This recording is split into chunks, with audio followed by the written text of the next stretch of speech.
Here we go, chapter 22. Beastly Destiny. Granny, Rose Red, the enchantress who transformed a princess into a beast. She had never told me this story before. I guess I could see why. It wasn't something to be proud of, transforming a princess into a beast, even if the princess had demanded it. It was a cruel fate, and I understood why the beast had made us her prisoners. But she obviously didn't understand that kidnapping me was a useless ploy. She won't undo the curse, I said. She will if she wants to see her only grandchild. You can't keep us here forever, said Goldie. Has your affection for me died so soon? Goldie cowered, clutching her book of handsome princes and fairy princesses to her chest. You don't understand, I said. She can't undo the curse, even if she were well enough. She doesn't have the power. Curses can't be reversed or undone, only broken according to whatever rules were set forth at the time of the cursing. So the only way... The beast roared, causing books to tumble from shelves. I know the rules. Now I'm setting my rules. Your granny will turn me back into the princess, or she will die knowing that you are in my power. At the end of it all, you'll still be a beast, I shouted. The beast's hairy brow furrowed ever so slightly. I thought she was about to cry.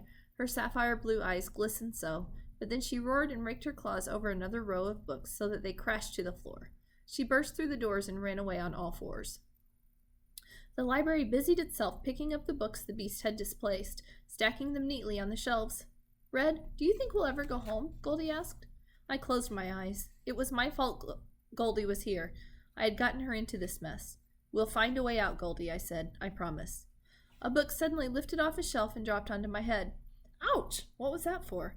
I picked up the book and read the title, The Broken Promise.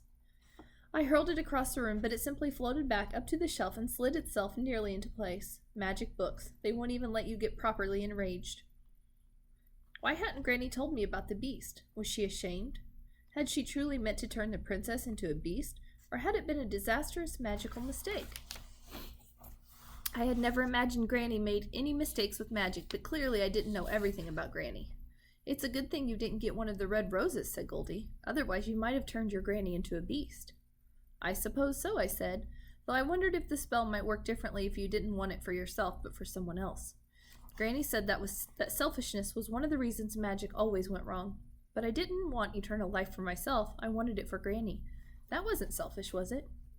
What about the other magic? Goldie mused while turning the pages of another book, The Magic Hearts. I told you to try that from the beginning. It sounds nice. I had pushed it out of mind because the dwarves knew so little of it. I don't even know what a magic heart is or where to find one, I said. Maybe it's something you find in your own heart, guessed Goldie. That doesn't even make sense, I said.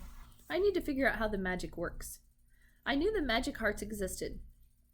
The dwarves said so. I just needed more information. Granny always says the best way to gain knowledge is through your own experience. The second best way is to learn from others. Stories, lessons, books. Books!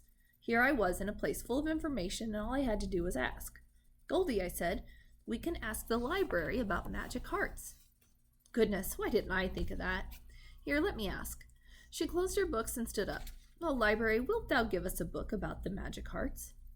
Nothing happened at first, and then a book removed itself from a low shelf and floated toward us. I took it and eagerly read the pages, with Goldie peering over my shoulder, but I was disappointed in the story. It was a tale about a girl who gave her heart to a boy, but he threw it away. Where her heart lay, there grew a willow tree called the Wishing Willow, and anyone who wished for true love beneath the tree would find it. That was the saddest, most beautiful story in the world, Goldie sniffed. But it's not helpful. I shut the book and pushed it back toward the shelf. I need a book that will tell me how to stop death. The library brought down another book, full of remedies for common illnesses, but nothing out of the ordinary. Oh, gross, said Goldie. There's the recipe for tonic mummy. Always makes me drink. She made a gagging noise and tossed the book back to the shelf. We might have more luck if we search separately, I said. Good idea, said Goldie. I'll go ask the other side of the library. You stay here and keep asking this side. We'll find something. I asked about magic hearts in a dozen different ways, and the library brought down book after book. I read stories and histories and remedies, each having something to do with hearts, magic, or forever, but none brought me any closer to knowing how I might save Granny. Across the library, I could hear Goldie's requests and then her subsequent reactions to whatever book the library had given her. She giggled, gasped, and sobbed, while I grumbled and growled at my fruitless search. In a library with this many books, there had to be something useful.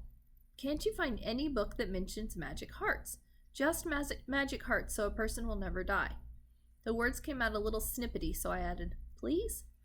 The library was still for a minute, like it was thinking or searching for the right book. Finally, another book came down to me from the very tallest shelf.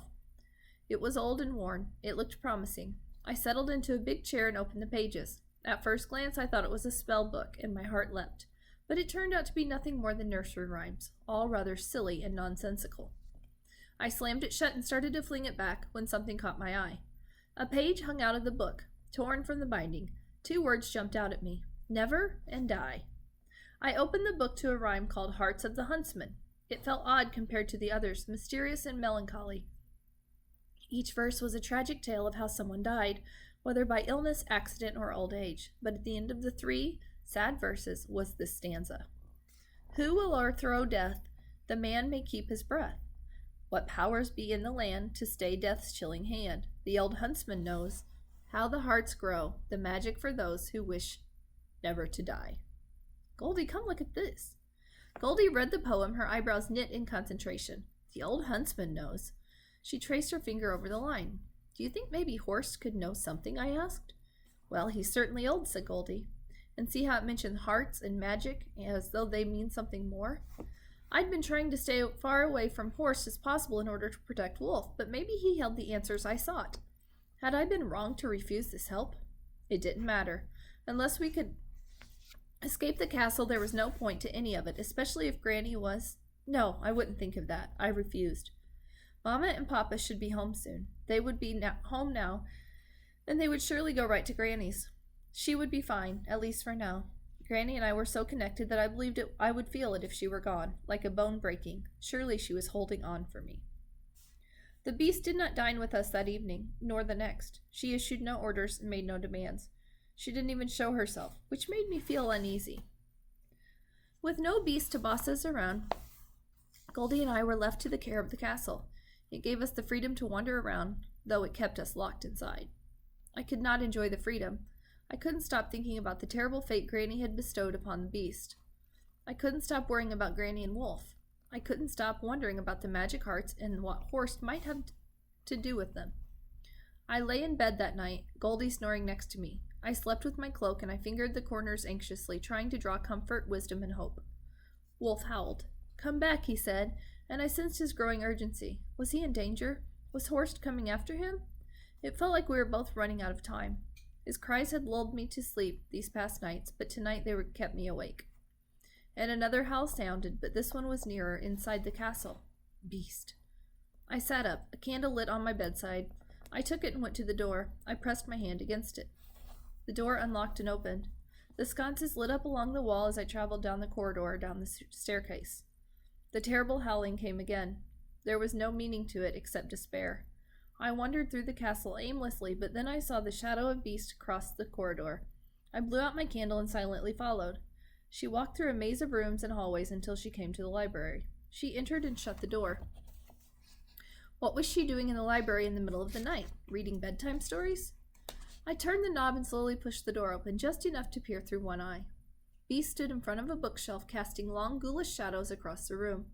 She reached for a book, but when she lifted it, there was a click, and a portion of the shelf swung open, revealing a corridor behind. Beast slipped inside, and the shelf closed behind her, leaving me in darkness. I should have just gone back to bed, but I couldn't help myself. I was curious to know where Beast was going and what she was doing. Curiosity killed the cat, said a small voice in my head. It sounded eerily like Granny's. But I'm not a cat, I said back to the voice. Besides, this was my captor whom I wished to escape, so it made sense that I should follow her and find out all I could. I walked to the shelf and felt along the spines of the books. Beast had reached for a book at the level of her chest, which meant it would have to be above my head. I tipped a book back as I had seen Beast do, but nothing happened. I pulled more books, working my way along the shelf. 1 or 2 fell down, but they quickly picked themselves up and floated back onto the shelves. I clutched another book and tugged. This one felt different, like it was attached to something. I pulled until something snapped. Then I released the book and the shelf swung open.